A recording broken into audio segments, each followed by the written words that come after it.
President Donald Trump has officially endorsed Mike Johnson to remain Speaker of the House of Representatives. But there are 5 Republicans who could keep all of that from happening. Here's basically how this whole thing went down. President Trump released a statement on Truth Social, which reads, "We are the party of common sense. A primary reason that we won in a landslide the magnificent and historic presidential election of 2024. All 7 swing states, 312 electoral college votes, and the popular vote by millions of voters." And then he goes into a whole diatribe about California still counting their votes. Then he goes into this whole thing about how he's got a mandate and it's a legendary campaign and how Beyonce may have broken the law by taking 11 million. There's a lot going on here, but at the very, very end, if you read through the entire statement, you'll see right here at the bottom, Donald Trump finally gets around to endorsing Mike Johnson when he says, "Speaker Mike Johnson is a good, hardworking, religious man. He will do the right thing, and we will continue to win. Mike has my complete and total endorsement, MAGA," which we all know stands for Make America Great Again. Now, this is interesting for a couple of reasons, because a lot of people thought that Speaker of the House Mike Johnson and resident dweeb in the halls of Congress was done for. They thought that he was kaput after the whole botched spending bill that went down right before Christmas, which, yes, kept the government open, but didn't give Donald Trump the one thing he demanded, which was the debt ceiling to go the way of the dodo. Everybody thought Michael Johnson was going to be gone. He had Republicans who were saying he doesn't have the backbone, he doesn't have the chutzpah, he doesn't have the negotiating skills. J.D. Vance had to swoop in at the last moment and kill the first ridiculous spending bill, which was 1,500 pages, which Mike Johnson was on TV saying was a great deal. It clearly wasn't, because in just 48 hours, J.D. Vance and Donald Trump were able to cut that bill from 1,500 pages to 130. In the end, Donald Trump, after all that work, still got saddled with the debt ceiling, something he's not very happy about. And now, as we head into January 3rd and the vote for the Speaker of the House of Representatives, Michael Johnson's future, or Mike Johnson as his friends call him, is way up in the air. Mike Johnson holdouts persist after Trump's endorsement. Just because Donald Trump endorsed Michael Johnson doesn't mean that Mike Johnson is going to be the Speaker of the House. Remember what happened last week. Donald Trump said, "Please vote for this bill. This is a good bill. This is the spending bill I need." And 38 Republicans said no.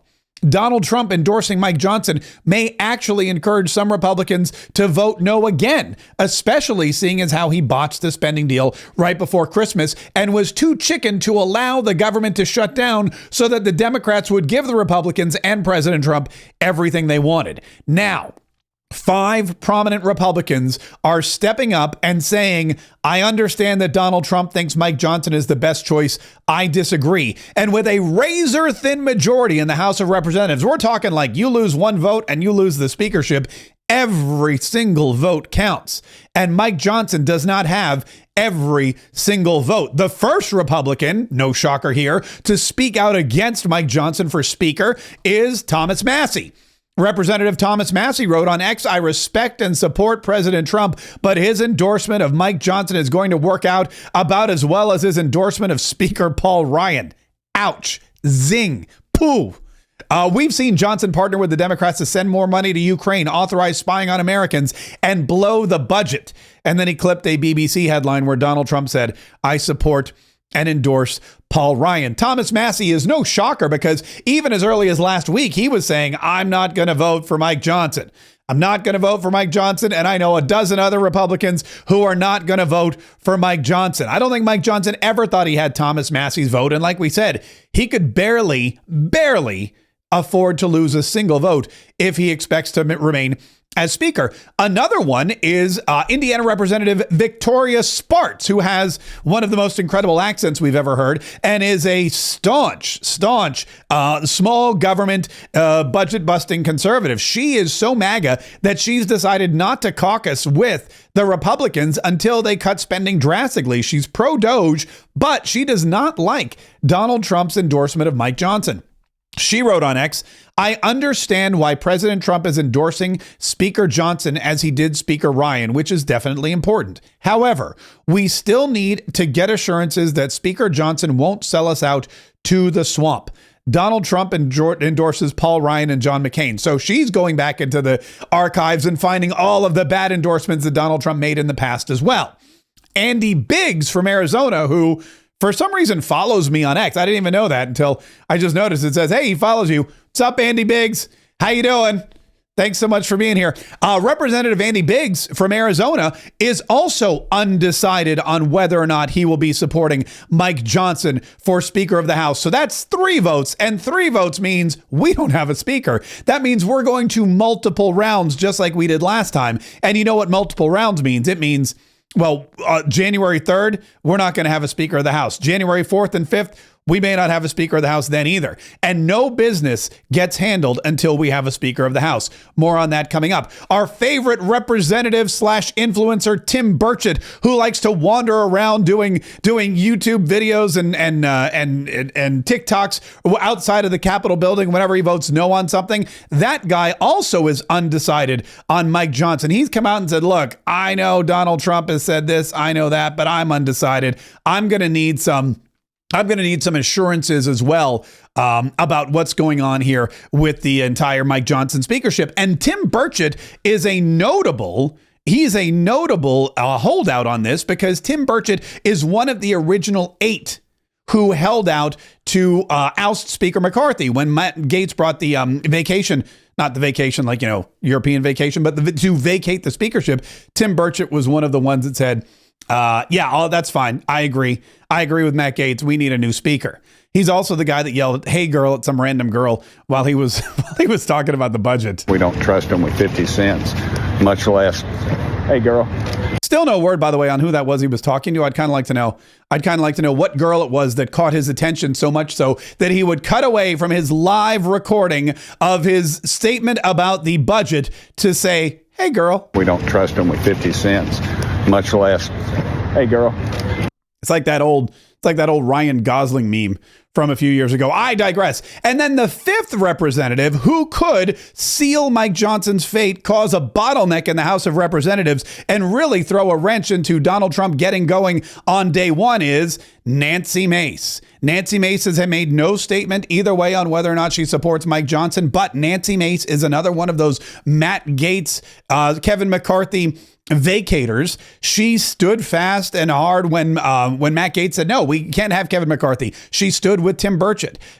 She stood in the way of a lot of these speakers and a lot of those votes going through easily. She also voted against the budget last week. So Nancy Mace, while she has not yet vocally supported Mike Johnson or come out against Mike Johnson, has been on the same side of a lot of these votes as Tim Burchett, as Andy Biggs, as Victoria Spartz, and of course, notably, as Thomas Massie. Now, what does this mean for us? Well, it means we get to watch a lot of C-SPAN again, because you may remember last year on January 3rd when we didn't have a speaker, we were all glued to our TVs for like 20 hours a day trying to see who was going to vote. We were counting the little dings on this side and that side. We were waiting to hear what names were going to be yelled out. Matt Gaetz yelled out Donald Trump a couple times.